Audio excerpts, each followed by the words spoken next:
इस कार्यक्रम की अध्यक्षता कर रहे आदरणीय भौतिक धैर्य सर, अति विशिष्ट अतिथि आदरणीय डायमंड सिंह ध्रुव सर, संजय ढहलिया भाई साहब नहीं पहुंच पाए हैं, आदरणीय डी.एन. भारती सर, आदरणीय के.एस. गावस्कर सर, आदरणीय सुनील बंजारा सर, आदरणीय मुक्तानंद खोटे सर, हमारे एरिया के एसडीएम साहब अभी आने वाले हैं, आदरणीय नवकीत कोसे सर, के डहलिया सर, आदरणीय से मात्रे सर, आदरणीय विश्वास मेश्राम सर, आदरणीय फिर नागेश सर, आदरणीय टिकवेट जादव, आदरणीय Hemant Sherpa sir, Amar Hukne madam, Snehlata Hukne madam, M L Kurre साहब, कैलाश नंदन जी, आदरणीय नीलकंठ भारती सर, जगदीश खटकर जी, राजन टंडन साहब, दौलत प्रसाद भंडारे जी, बालाधार में राम जी, देव मलई साहब, गेवाल में राम जी, मीना भारती जी, मनीषा भारती जी, हितना टंडन साहब, एमएल बघेल जी, धनराज गुरु जी, से हमारे राजनांद गांव से हमारे संस्कृति आए हुए हैं। तमाम हमारे इस आसंदी में बैठे हमारे बहुजन समाज के भाई बहनों का, अधिकारी वर्गों का, सबको हम वेलकम करते हैं, सबको सादर सेवा जोहार, जय सतनाम, जय भीम, जय संविधान करते हैं। मैं 5 मिनट में पूर्व में छोटा कार्यक्रम के बारे में बताते हुए आज पूर्व में ये कार्यक्रम क्यों लगे हैं, थोड़ी उसकी भूमिका आपको बताना चाहूंगा। आदरणीय अभी मेरे कार्यक्रम को संचालन कर रहे हैं शैलेश जी मेरे साथ मुंगेरी से चलकर आए हैं, उनके सम्मान के लिए मैं भाई रुपेश बघेल को सादर आमंत्रित करूंगा कि वे गमछे से उनका स्वागत करेंगे। आनंद शैलेश जी, आदरणीय अतिथिगण, आदरणीय आसंदी समिति में बैठे सदस्यगण, ये पूर्वा का सूखा कार्यक्रम हम क्यों कर रहे हैं यह मैं बताना चाहूंगा। ऐसे अप्रैल माह में 4 हमारे महापुरुषों की जयंती हुई है। 11 अप्रैल ज्योतिबा फुले जी की जयंती थी, 12 अप्रैल दादा नकुलदेव भिड़ी जी की जयंती, 14 अप्रैल हमारे भारत पिता विश्वरत्न बोधिसत्व बाबा साहब भीमराव अम्बेडकर जी की जयंती और 1 मई तथागत बुद्ध की जयंती। ये हमारे महापुरुष हैं। मैं अपने पार्टी में सारे हमारे बहुजन समाज में के लिए सबको को कोटि-कोटि नमन करता हूँ। ये ऐसे महापुरुष थे जिनके बदौलत आप यहाँ तक पहुंचे हैं।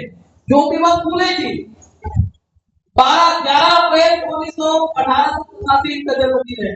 मतलब ये ज्योतिबा फुले साहब पहली बार 1848 में शिक्षा के लिए कानूनी लड़ाई लड़ी और अपने खर्चे से महात्मा ज्योतिबा फुले और उनकी पत्नी हमारी राष्ट्रमाता माता सावित्रीबाई फुले जी ने महिलाओं के लिए पहली बार स्कूल खोले। आज उनके पुरखा इसलिए हम मना रहे हैं कि आज हम नवोदय विद्यालय में चयनित विद्यार्थियों को यहाँ सम्मानित करने के लिए बुलाए हैं। तो आज हमारे बच्चों को पता चले कि उनकी असली राष्ट्रमाता कौन है। तो उनकी असली राष्ट्रमाता माता सावित्रीबाई फुले है, जो पहली बार इस देश की महिलाओं के लिए शिक्षा की व्यवस्था के और 1848 में स्कूल खोले। 1852 तक आते आते स्कूल अपने खर्चे से खोल चुके थे। उस समय महिलाओं को पढ़ने लिखने की आजादी दी थी। 12 अप्रैल दादा नकुलदेव भिड़ी जी की जयंती है। हमारे छत्तीसगढ़ के प्रथम जेल यात्री रहे हैं और कई सारे उन्होंने सामाजिक कार्य किए, सामाजिक चेतना, राजनीतिक चेतना जागृत करने का काम हमारे छत्तीसगढ़ में किया है। 14 अप्रैल आप सबको पता है कि इस देश में पिछले 2185 साल से जो उच्च नीच असमानता की व्यवस्था कर रही थी उसको सीधा करने वाले बाबा साहब डॉक्टर भीमराव अम्बेडकर जी की जयंती है। आज पूरा विश्व बाबा साहब डॉक्टर भीमराव अम्बेडकर जी की जयंती मना रहे हैं और उसी उपलक्ष्य में आज भी हम यहाँ पर बाबा साहब की सारे महापुरुषों की जयंती सेलिब्रेट करने के लिए उपस्थित हुए हैं। 1 मई तथागत बुद्ध की जयंती है। आज हमारे पूरे विश्व में, पूरे विश्व के भूभाग में अधिकांश देश में बुद्ध को मानवता के प्रहरी रूप में, मानवता के संदेश करता के रूप में जाना जाता है। विश्व को शांति, करुणा का संदेश देने वाले महान तथागत बुद्ध जी की जयंती 1 मई बुद्ध पूर्णिमा है। हम सब बुद्ध के अनुयायी हैं और जो भी हमारे देश के लोग विश्व में कहीं और देश में जाते हैं तो वो गर्व से कहते हैं हम बुद्ध की धरती से आए हैं। तो ऐसे हमारे महान पुरखे ने, इसके बारे में और हम बाद में चर्चा करेंगे। ये आज के कार्यक्रम के झलकियां थी और आज हम कुछ और कार्यक्रम रखे हैं। साथियों, बाबा साहब कहते थे कि मुझे पढ़े लिखे लोगों ने धोखा दिया है, लेकिन हमारे देश में कुछ ऐसे लोग हैं जो बाबा साहब की इस नाराजगी को दूर करने का काम किए थे। उसमें से एक हमारे गौरव आदरणीय महादेव गौरे सर है। आज इस सुंदर कार्यक्रम में हमने खमतरी जिला की तरफ से सामाजिक ऋण मुक्ति सम्मान कार्यक्रम के आयोजन छोटा सा रखे हैं। मैं आदरणीय कावरे सर के बारे में बताना चाहूंगा। आदरणीय महादेव कावरे सर वर्तमान में वरिष्ठ भारतीय प्रशासनिक सेवा के अधिकारी हैं।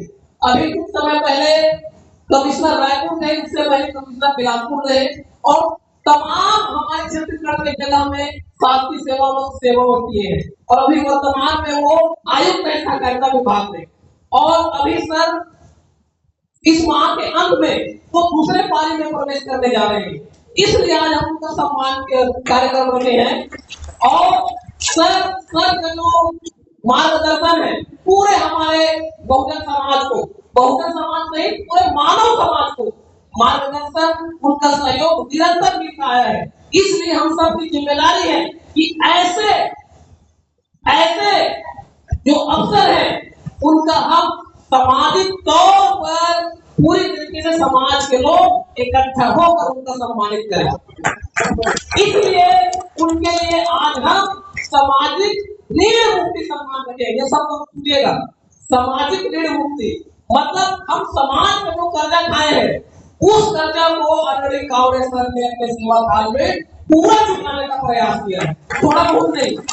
इसलिए सर को रिक्वेस्ट करते हैं कि सर आप अपने प्रस्तुता टाइम में हमको देंगे। साथियों, हमारे कार्यक्रम में एक और महत्वपूर्ण तिथि है। कैसे महत्वपूर्ण गौरव का क्षण है?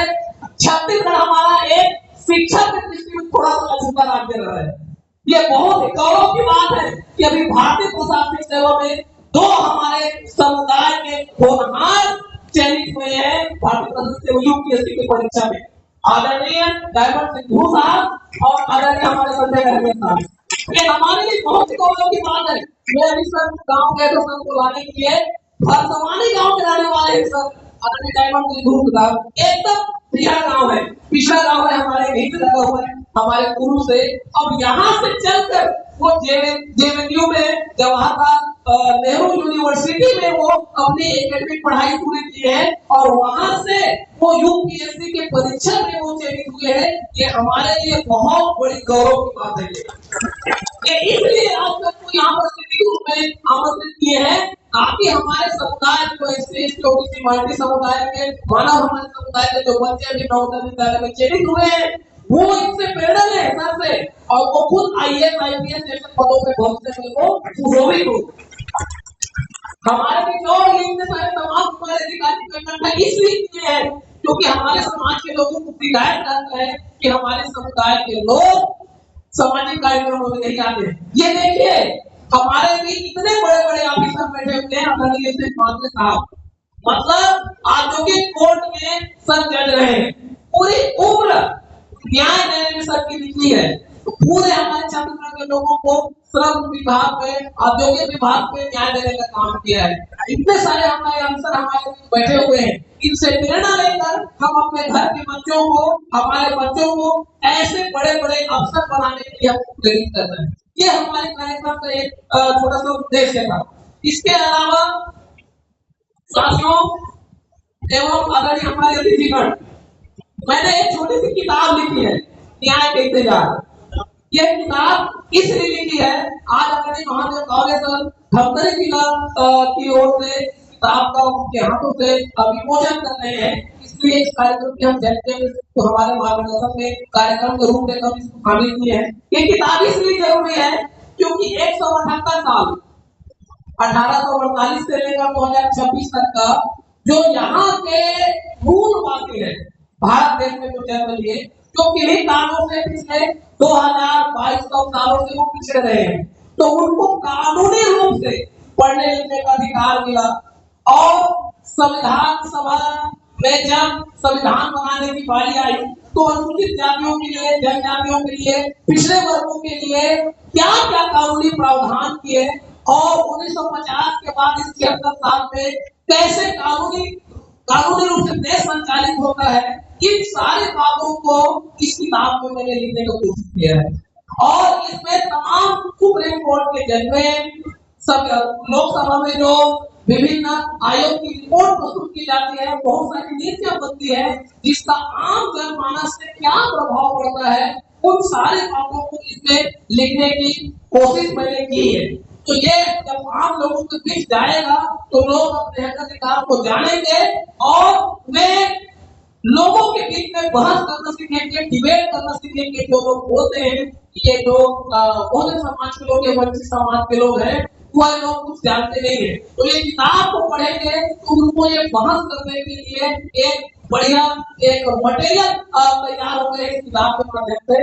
ये अभी हमारे छत्तीसगढ़ में ये काफी हद तक जा रही है। 1000 कॉपी मैंने इसको निकलवाई थी, लगभग 400 कॉपी इस किताब की बस्तर और सरगुजा एरिया में चली गई है। तो ये हमारे लोगों के सामने इस किताब में काफी अच्छा व्यू मिल रहा है।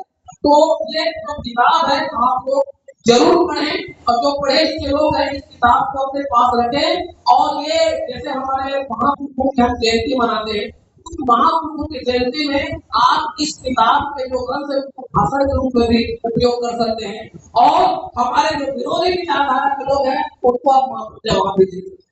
तो ये आज के हमारे कार्यक्रम की रूपरेखा थी जिस पर मैं थोड़ा सा आप लोगों के बीच चर्चा किया। तो आगे कार्यक्रम के लिए मैं आदरणीय शैलेश जी को आमंत्रित करूंगा।